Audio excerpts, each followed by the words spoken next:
लाएंगे कि किसी भी समाज में किस प्रकार अपनी छवि बनाए हुए हैं और समाज में हर व्यवस्था को किस प्रकार चलाते हैं और जागरूक जीवन में सभी को जागरूकता फैलाते हैं।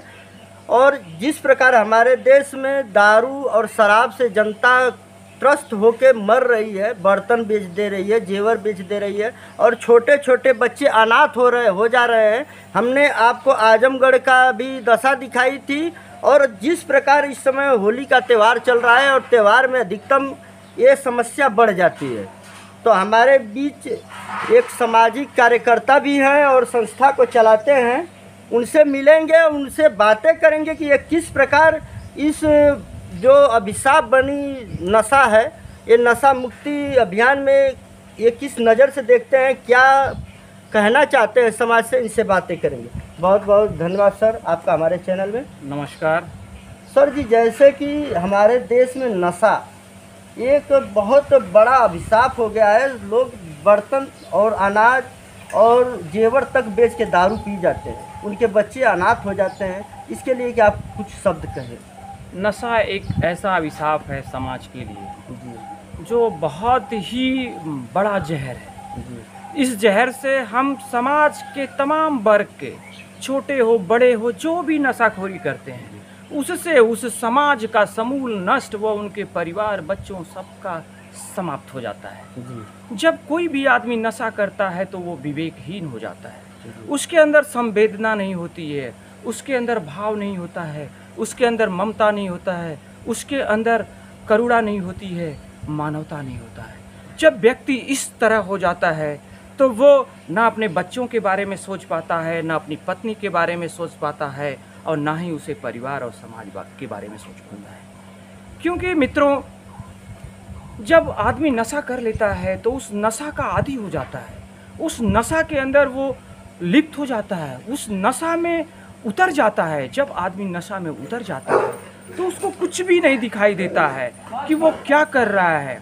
उस परिस्थिति में वो आदमी अपने घर के औरतों के, अपनी पत्नी के गहने बेच देता है, अपनी पत्नी को बीमारी से रोता हुआ छोड़ देता है, लेकिन उसे पीने के लिए दारू चाहिए, उसे पीने के लिए सिगरेट चाहिए, उसे पीने के लिए भांग चाहिए, उसे पीने के लिए चरस चाहिए, ड्रग्स चाहिए। आप मित्रों देखे होंगे बहुत सारे ऐसे बड़े लोग भी हैं जो ड्रग्स हैं, बहुत बड़े ड्रग्स के एडिक्ट हैं।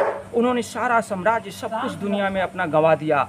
यहाँ तक कि नशा तो एक ऐसी चीज़ है, एक ऐसा दिमाग है जो धीरे धीरे खुद स्वयं को ही खा जाता है और स्वयं को खाने के बाद वो पूरे समाज पे भी अभिशाप की तरह हो जाता है। सर, जैसे कि अभी मान लीजिए बिहार में दारू बंद है, लेकिन वहाँ पे भी छुटपुट कर पी रहे हैं लोग। लेकिन ये दारू के लत में जो सारे लोग पड़े हैं, वो किस प्रकार इससे निजात पा सके, कुछ ऐसा टिप्स या कोई ऐसी जानकारी बताइए ताकि वो धीरे धीरे इससे चीज़ से दूर हो जाए।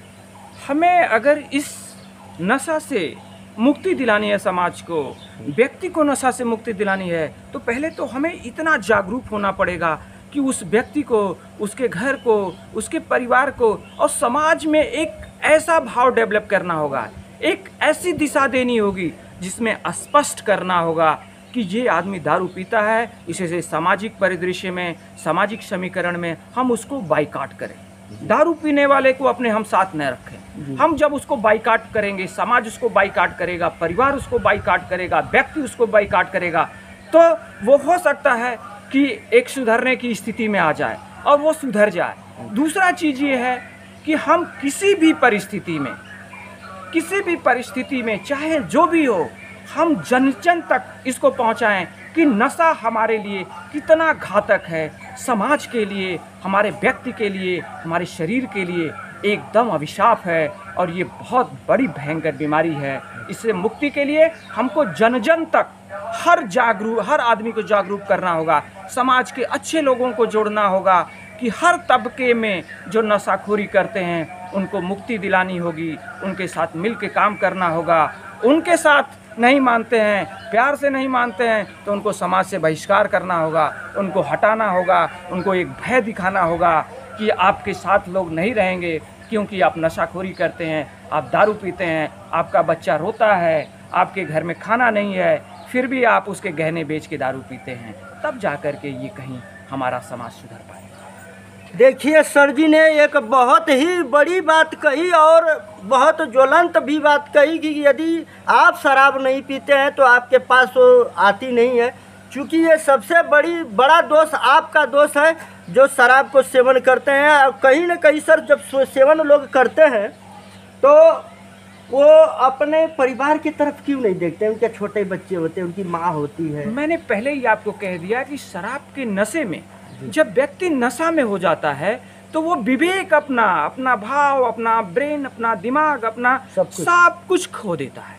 जब नशा उसके ऊपर हावी हो जाती है तो उसके अंदर ये सोचने की शक्ति ही नहीं रह जाती है, तो वो सारा चीज़ शून्य हो जाता है, सब कुछ समाप्त हो जाता है।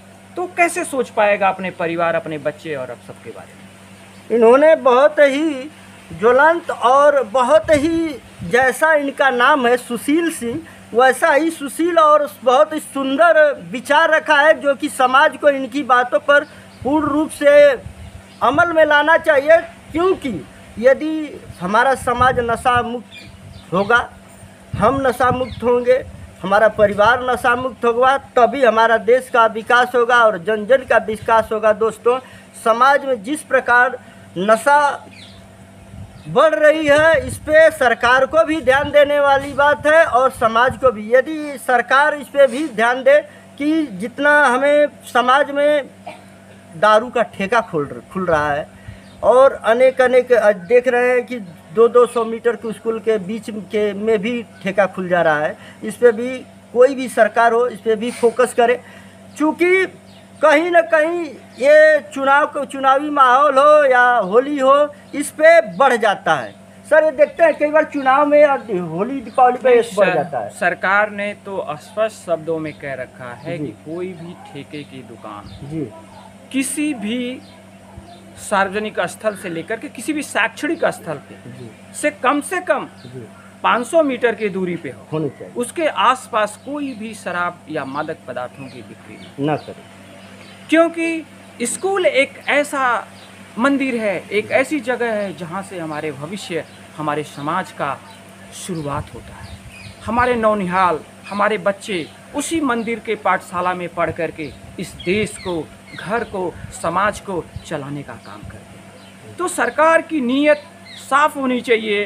500 मीटर से 1 किलोमीटर की दूरी पे कोई भी इस तरह का ठेके और वो नहीं चलने चाहिए जो मादक पदार्थों को बेचते हों। दूसरा, बहुत सख्ती से पालन करना चाहिए। किसी भी शराब पीने वाले के लिए शराब बहुत ही बड़ा उसके जीवन का अभिशाप है। वो सारा कुछ समाप्त कर देता है शराब के नशे में, शराब के लिए। चूँकि नशा एक ऐसा चीज़ है, नशा किसी भी चीज़ का हो सकता है। नशा अगर अच्छी चीज़ का है तो अच्छा होगा।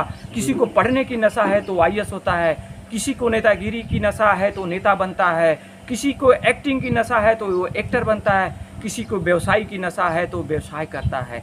नशा अच्छी चीज़ है, लेकिन अच्छी चीज़ की नशा होनी चाहिए, न कि बुरे लत की नशा होनी चाहिए। बुरे लत को छोड़ना चाहिए। और ये जो शराब जैसे नशाबंदी, नशाखोरी है और भी तमाम ड्रग्स हैं, इस तरह की चीज़ों को बंद करना चाहिए और ये साफ संदेश देना चाहिए, जागरूकता रखनी चाहिए सरकार को। सरकार नहीं जागरूकता रखती है। पैकेट पे शराब के उस पे शराब के बोतल पे वो लिखती है, सर गवर्नमेंट लिखती है कि ये आपके स्वास्थ्य के लिए हानिकारक है। इसके बावजूद भी लोग नहीं मानते हैं, उसको पीते हैं। सिगरेट पे लिखा रहता है कि आपके हेल्थ के लिए खतरनाक है, इसके बावजूद भी लोग पीते हैं। तो हमें सरकार के साथ साथ हम सामाजिक कार्यकर्ताओं को ये जन जन तक पहुंचाना होगा कि हमें आपको इसको किसी भी कीमत पे नहीं लेना है, इसको छोड़ देना चाहिए, जिससे आप और आपका परिवार और समाज स्वस्थ और सुरक्षित रहे। बहुत बहुत धन्यवाद सर जी ने बहुत अच्छा बताया और नशा की एक कई बातों से परिभाषा दे दी कि नशा किस प्रकार लाभदायक होता है, किस प्रकार हानिकारक होता है। यदि पढ़ाई लिखाई और समाज और व्यापार में वो नशा किया जाए तो उन्नति देता है, और दारू नशा ड्रग्स ऐसे चीज़ों का नशा किया जाए तो उसे गड्ढे में ले जाता है और भविष्य में वो तो खुद उसका नाश होता है, और परिवार का भी नाश होता है, समाज का भी नाश होता है। बाकी खबरों के लिए देखते रहिए जेएमके जागरण। और ये सबसे बहुत अच्छी पहल इन्होंने बताई, इनको बहुत बहुत हमारे तरफ से धन्यवाद। धन्यवाद। नमस्कार।